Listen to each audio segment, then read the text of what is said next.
What's up, art boys? It's your boy Eric. Yeah, man, I've had a kind of slightly long hiatus again. I get busy with a whole bunch of projects. I've been working with my friend Robert. We're still making a game, and there's just been a lot of expected and unexpected delays while working on them. Well, anyway, this video isn't about the game. It's about making jewelry. So I guess you could say it's my foray to making jewelry. I've never really had much experience making jewelry than when I took that one jewelry class in undergrad, and it was kind of fun, but I just didn't get a lot of the concepts. um, but now that I have like a 3D printer, and I saw this really cool beads that a character had in what's it, Divinity 2. That's what Divinity 2 is, like a game. You can choose like a character that has this cool, weird Viking-looking beads that aren't historically accurate, but they look cool nonetheless.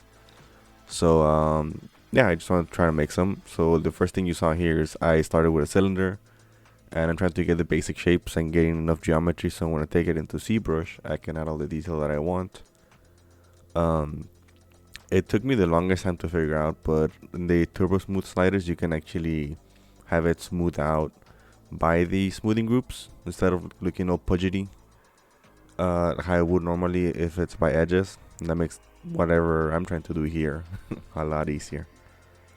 Also, the thing I didn't mention is I figured out my scale from looking at examples on Etsy of hair beads that other people made, and then I made the cylinder around those similar dimensions.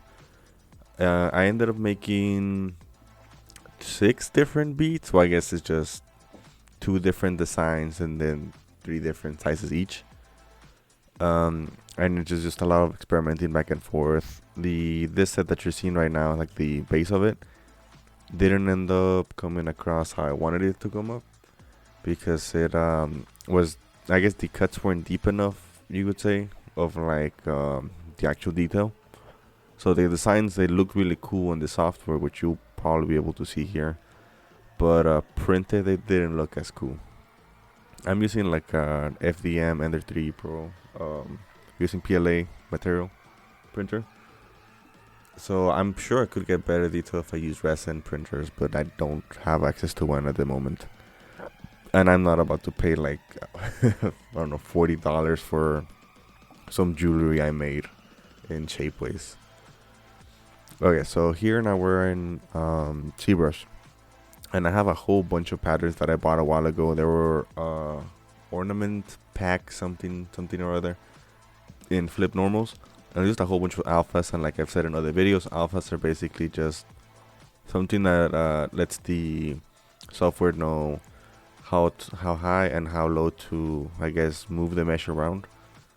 So the way that works is that it's like a binary yes and no, right? So 0 would be black and 1 would be white, and as far as alphas go, and white means move it like extrude it, and black means don't do anything, and gradation, so that gives you the different effects.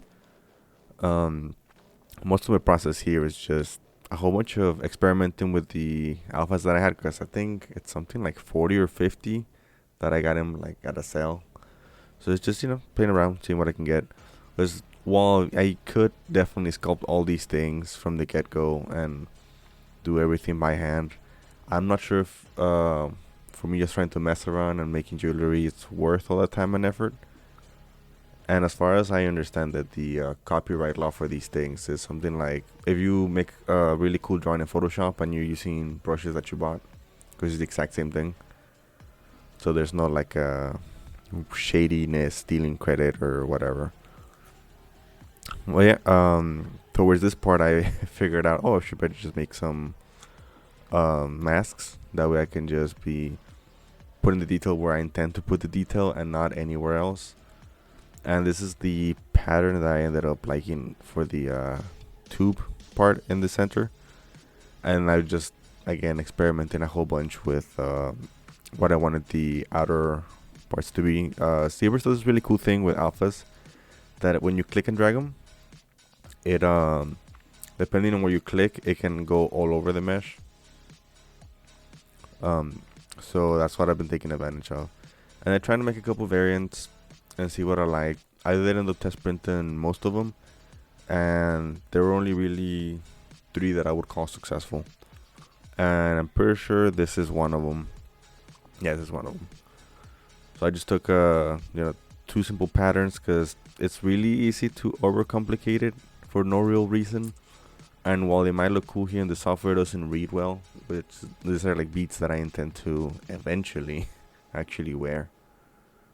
But yeah, this is just most of it. I changed the material there towards, I guess, finishing the first one, so it'd be easier to see. Generally, when I'm sculpting, I do like to use gray matte cap because I feel like it lets me see the material better. And there's gonna be a lot of purists. I don't think in the comments because I'm not famous, but in general in forums, there's a lot of people that say if you're not using this matte cap or this other matte cap when sculpting, you're not doing it right. And it all really depends heavily. Because I have a hard time seeing reds and greens, right? So some people that are really purist about using red and green matte caps make it way more challenging for me to work with them. Well, yeah, so this is the second variant. And like fundamentally they're just tubes, right? But just trying to change the shapes, play around with it, and based on other examples that I saw online that I thought were cool to go from there. Something that I was thinking of doing when I started doing, because it was inspired of those like fake Viking looking patterns, making Norse like symbols and putting them on. But then I came across these Mesoamerican symbols that come straight from what are they called, like pyramids and monuments and all those things. And I thought that looked super dope. And honestly, I like these a lot more than the first ones, but unfortunately, printing wise, it didn't come out great because of the lack of detail. In a little bit after this, you're gonna start seeing the actual 3D printing. So I've been learning how to record 3D print things, and let me tell you, there's so many issues. Just so many issues with my footage. Parts of it were corrupted. Parts of it didn't record completely and then just chopped off in random sections. Parts of it were like different, I guess, frame speeds. So sometimes it looks like the footage just paused, or it's just skipping between like a lot of frames, so it looks like a PowerPoint slideshow. It took me a while for me to figure out, and I think I've done it like 4 or 5 times after this initial time, and it worked out pretty well, although I've been having so many issues with the companion app because I'm using a GoPro. And the cool thing about GoPros generally is that you can just operate them from your phone without having to actually touch them, so you don't mess your framing or you move anything. But for whatever reason, the app itself is not working. I tried doing updates and all those things, and it's just not working, like straight up. But yes, I'm gonna show you like a small clip here, and then in a little bit I'm probably gonna, or I guess the clip has been playing of the printing while I've been talking, and I'm gonna show some like pictures of the finished beads. And yeah, that's gonna be about it. I'm not gonna talk too much longer in this video, because there's nothing much to say other than making jewelry is fun, and eventually once I refine this process, I might think about going to Shapeways to get some fancy metal castings done, because I can do metal castings, but I don't have access to like forge, which kind of, I guess I could make them out of pewter, because pewter is material that you can just melt, but I don't know, I'm not a big fan of pewter. Anyway, thanks for watching. Catch you guys in the next one.